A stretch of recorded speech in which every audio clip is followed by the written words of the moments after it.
तो प्यारे बच्चों, एमपी बोर्ड की द्वितीय परीक्षा का जो रिजल्ट है वो जारी कर दिया गया है। लगभग 60% विद्यार्थी जो है वो अभी भी इस एग्जाम में पास हो गए हैं, लेकिन कई हजार बच्चे ऐसे हैं जो अभी भी फेल हो गए हैं। कोई एक विषय में रह गया है, कोई 2 विषय में फिर से रह गया है। तो अब बात आती है कि अब एग्जैक्टली करें क्या। इस वीडियो में आपको पूरी इंफॉर्मेशन मिलने वाली है, बिल्कुल शानदार तरीके से।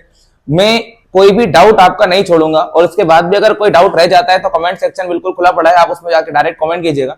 मैं सभी बच्चों के कमेंट्स भी देखता हूं और उनका रिप्लाई जरूर करने की कोशिश करता हूं। चलिए देख लेते हैं कि क्या अपडेट है। सबसे पहले तो याद रखो, माध्यमिक शिक्षा मंडल मध्य प्रदेश भोपाल से 2026 की मुख्य परीक्षा द्वितीय अवसर परीक्षा में जो विद्यार्थी अनुत्तीर्ण हो गए हैं उनके लिए एक और अपडेट यहाँ पे सामने आ रहा है। माध्यमिक शिक्षा मंडल मध्य प्रदेश भोपाल की फरवरी मार्च 2026 में द्वितीय परीक्षा अप्रैल में मई में आयोजित की गई थी 10वीं और 12वीं की, जिसमें कुछ विद्यार्थी अनुत्तीर्ण हो गए या जो विद्यार्थी अनुपस्थित थे।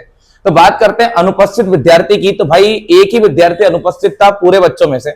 जो बच्चे अनुत्तीर्ण हुए तो सुनिए ध्यान से, जो भी बच्चे परीक्षा के पात्र बनना चाहते हैं तो ध्यान रखें, पात्र परीक्षार्थी 20 जून 2026 तक आवश्यक रूप से एमपी ऑनलाइन कियोस्क के माध्यम से अथवा स्वयं ऑनलाइन निर्धारित शुल्क जमा कर पंजीयन करा सकते हैं। अभी भी आपके पास मौका है, क्योंकि 2026 के जून के आखिरी सप्ताह में और लास्ट के वीकेंड्स में जो एमपीएसओएस की रुकजाना की परीक्षाएं हैं वो स्टार्ट होने वाली हैं, और अभी भी आपके पास मौका है। देखो यहाँ पे क्लियर अपडेट में लिखा हुआ है, आपके पास मौका है, आप अभी भी फॉर्म डाल सकते हो।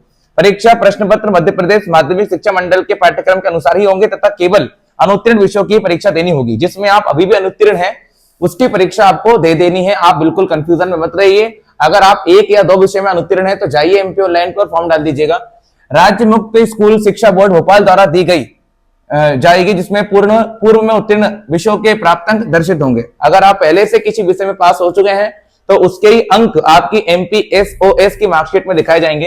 किसी कारणवश हितग्राही मध्य प्रदेश राज्य मुक्त स्कूल शिक्षा बोर्ड की माह जून 2026 की परीक्षा में उत्तीर्ण नहीं हो पाते हैं तो उन्हें शेष विषयों की परीक्षा माह दिसंबर 2026 में आयोजित होने वाली परीक्षा पुनः पंजीयन करवाकर उत्तीर्ण होने के लिए अवसर प्रदान किया जाएगा। अभी भी मान लीजिए कोई विद्यार्थी रुक जाना नहीं में भी फेल हो जाता है तो इसके लिए एक और बार परीक्षा कराता है एमपी बोर्ड, जो कि दिसंबर में आयोजित की जाती है, जिसका नाम है अब लौट चलें।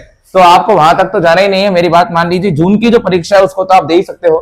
जून 2026 में आयोजित हाई स्कूल की प्रथम चरण की परीक्षा में उत्तीर्ण होने वाले विद्यार्थी को ही कक्षा 11वीं में नियमित प्रवेश की पात्रता होगी, और जो बच्चा 12वीं क्लास में वो भी कॉलेज में एडमिशन ले पाएगा।